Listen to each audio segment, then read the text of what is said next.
We started in 1974. And in 1982, we were registered as a trade union with the Ministry of Labor, the Registrar of Trade Unions. And in particular to represent the interests of domestic workers.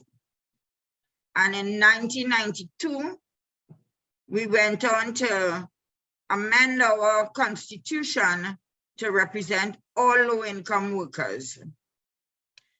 So our burning issue within the union is recognition for domestic as workers. And that is where we started. We started recruiting domestic workers. And I must say my mother was the founding member of this National Union of Domestic Employees. And she's deceased now, and also a veteran trade unionist who is also deceased. His name is James Lynch. And they started this union and we joined the union. And I was one of those who in 1982 who went to the Registrar of Trade Unions to register the union officially as a trade union.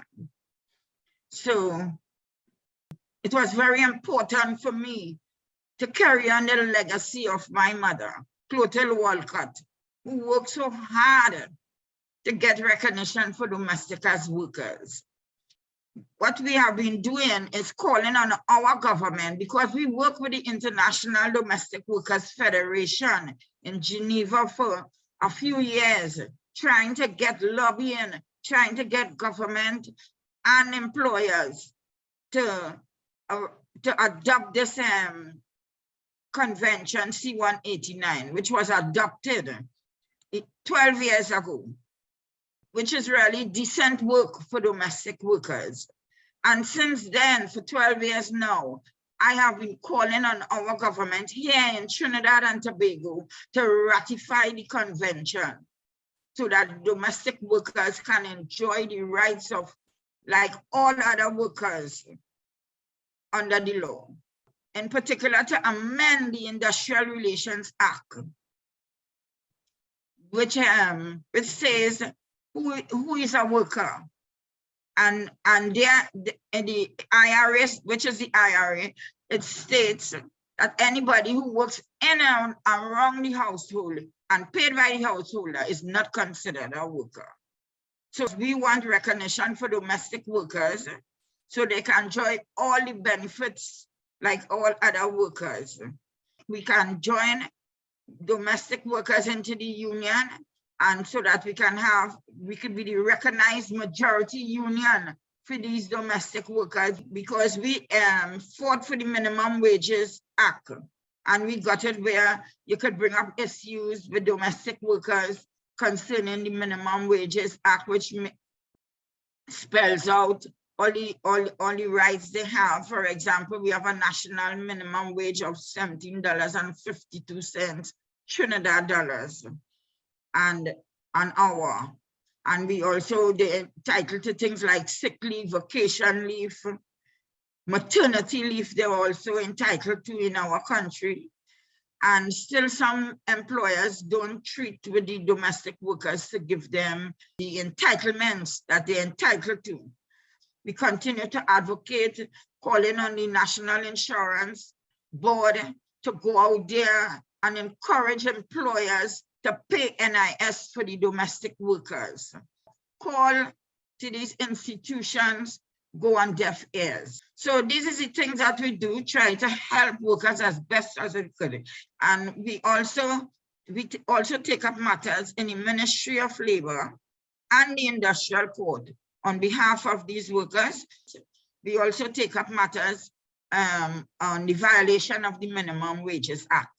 And we were able to do that because I was in the forefront calling on government to change the jurisdiction for paying, for taking up matters of violation of the Minimum Wages Act in the court and carry it to the industrial court, so that we were successful in that. And that is why to date, we can do that for the domestic workers and caregivers.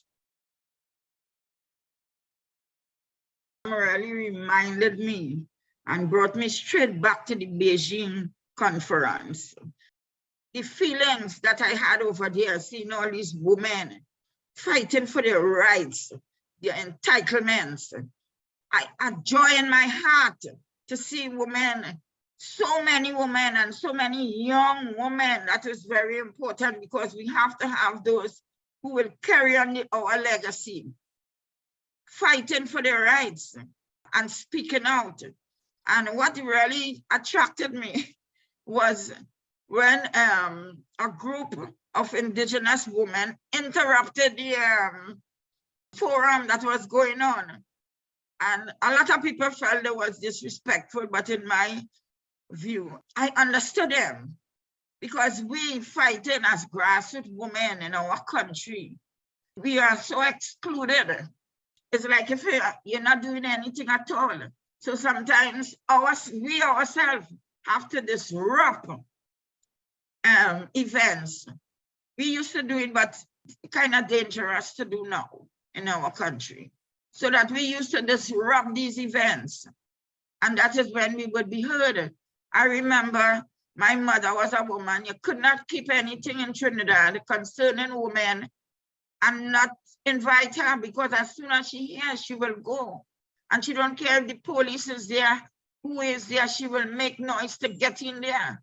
So I don't know what is the issue really that they were all making this noise, because we didn't get interpretation for that. So that my heart went out to them. All of these things give me encouragement to work harder in what I am doing, to address the issues affecting low-income workers and poor women and grassroots women in general. So going on to the conference, which was very interesting and important to me and my union, because that is where we started with domestic workers and caregivers, you know, and caregivers now, it's a whole new big industry with women who are doing caregiving, because the domestic workers in my country are identified as housekeepers, cleaners, people who come in and iron your clothes, you know, people who come in and just wash your clothes. And they, like security guards, taking care of your home when you're not there. They also have to, some of them have to take care of your children, those who didn't reach the age of school age. They also have to take care of the sick that you might have in your home and the disabled, the elderly age people in your household. They have to take care of them. So they themselves are caregivers, but we have a new cadre of workers who work in particular doing caregiving work. And what is interesting is that all these years we have been fighting to get domestic workers to be proud of the work they are doing, because without this work, nothing else can take place. That is why we continue to celebrate the global strike. Without this work, the country will stop.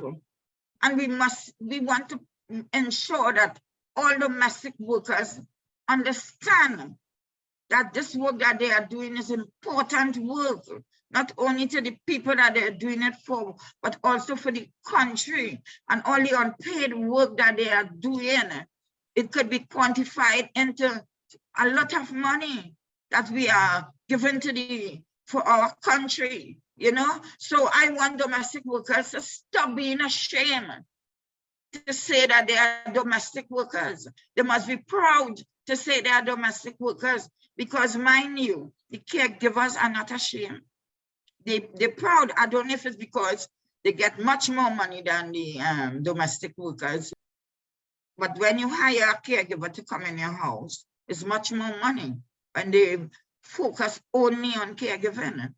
So they are not ashamed at all. They're proud to say they are caregivers, and there are many courses that they can take and reach at certain levels in caregiving So this conference was very, very important because that is what they were talking about, care.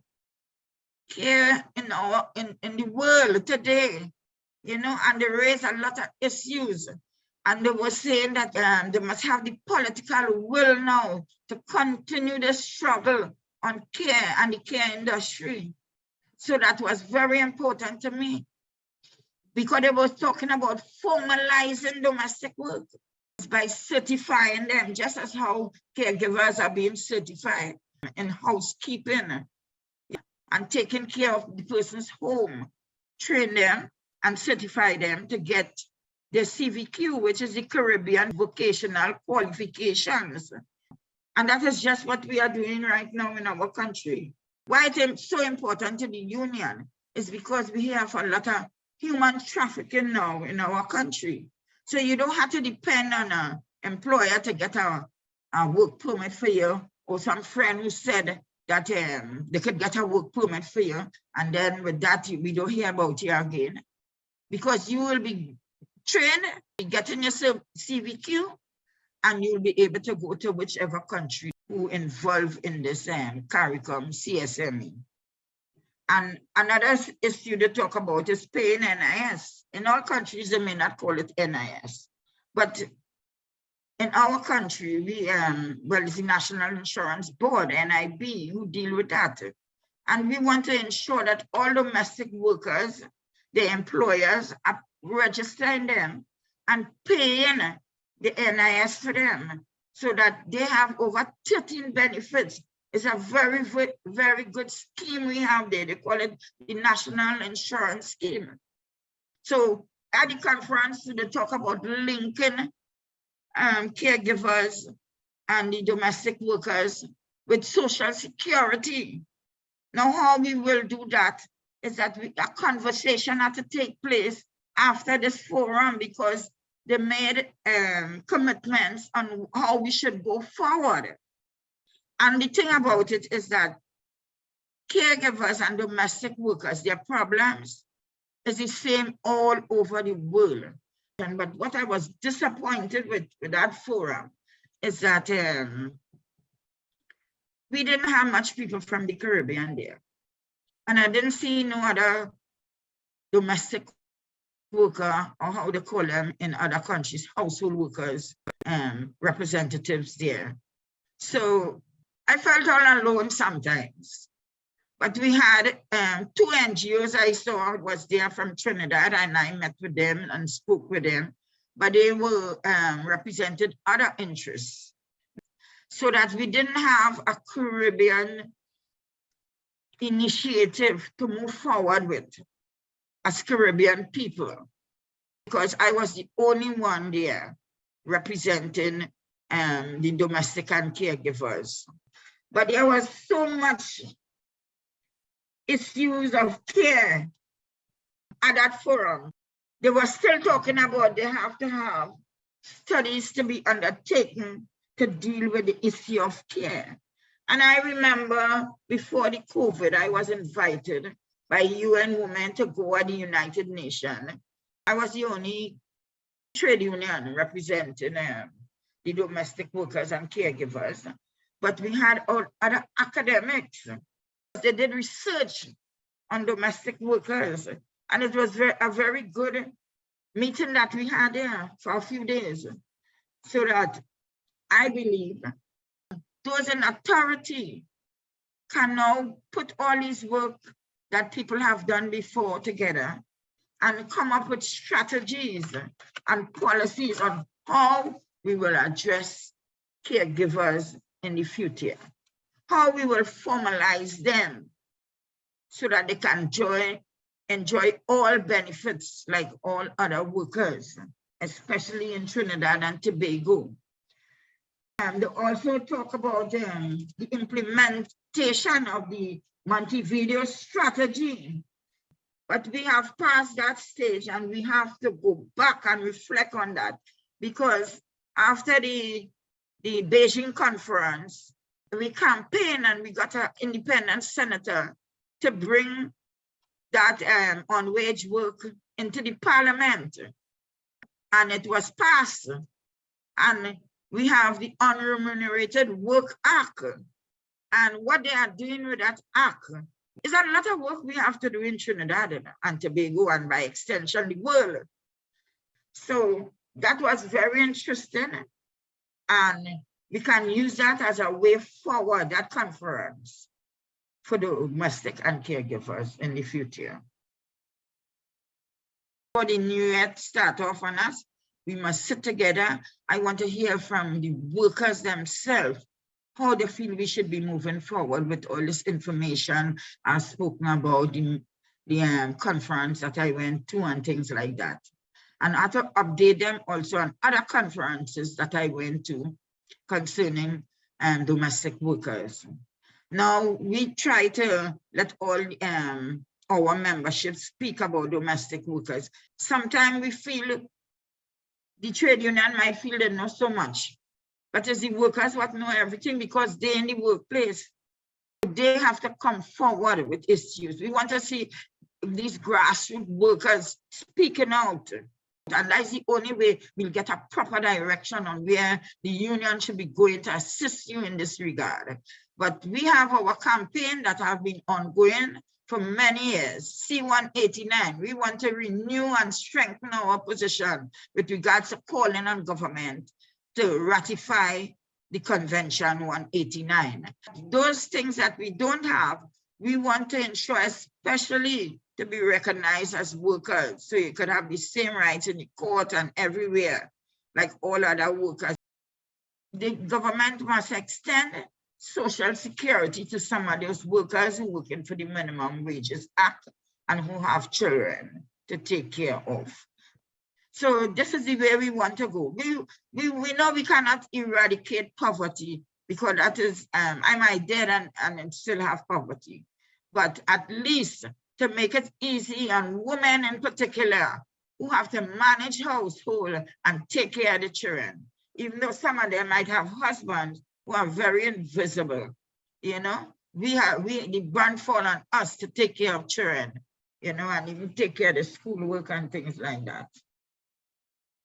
Our work with the ESCR-Net is very important because we must join together with academics. We must bridge the divide between grassroots women and women who are academics, because we have people on the network who work with us on concerning labor in our group. When I talk about what is happening in Trinidad, they could bring it out in the academic terms. And this is something that assists me very well. I tell them that at once, but it assists me on helping to go forward with the work that we are doing to be successful.